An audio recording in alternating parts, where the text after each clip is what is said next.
La langue française comporte 50 à 60 000 mots, sachant qu'on en utilise 5 à 10 000 au quotidien. Alors ça peut sembler beaucoup, et en même temps, quand il s'agit de communiquer avec les autres, mais aussi de communiquer avec soi-même, finalement c'est relativement peu. Notre pensée est structurée par le langage, c'est-à-dire en fait on utilise nos mots pour formuler notre pensée, pour réfléchir, quand on se parle à soi-même par exemple. Et là on se rend assez vite compte, quand on prend du recul, que 10 000 mots, c'est pas grand-chose comparé à la complexité, à l'immensité de notre vécu intérieur, mais aussi tout ce qu'on peut percevoir à l'extérieur, ces innombrables informations qui affluent en permanence à travers nos 5 sens, arrivent à nous, et finalement pour expliquer, ressentir et comprendre finalement tout ce que l'on perçoit, eh bien ces 10 000 mots qu'on va utiliser sont finalement assez peu nombreux, et insuffisamment nombreux en tout cas pour traduire précisément la qualité de notre expérience.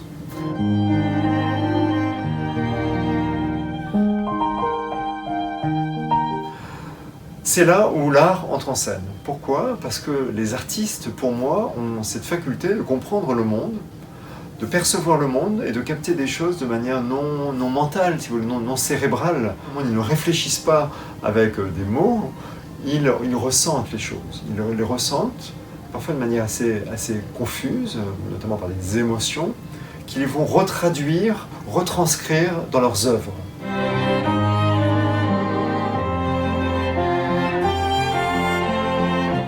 Et quand nous, on admire une œuvre artistique, picturale par exemple, quand on admire une œuvre d'art, eh bien, au-delà de la beauté des formes et des couleurs qui peut nous plaire, bien sûr, et qu'on peut admirer, mais au-delà de ça, quand une œuvre nous touche, c'est quelque part qu'elle nous parle à nous-mêmes, et elle nous parle puisque finalement, elle nous transmet cette compréhension du monde de l'artiste, cette vision du monde. Et finalement, quand on est touché par une œuvre d'art, c'est que quelque part, et inconsciemment, je dirais, parce que justement, il n'y a pas une question de mots, quoi.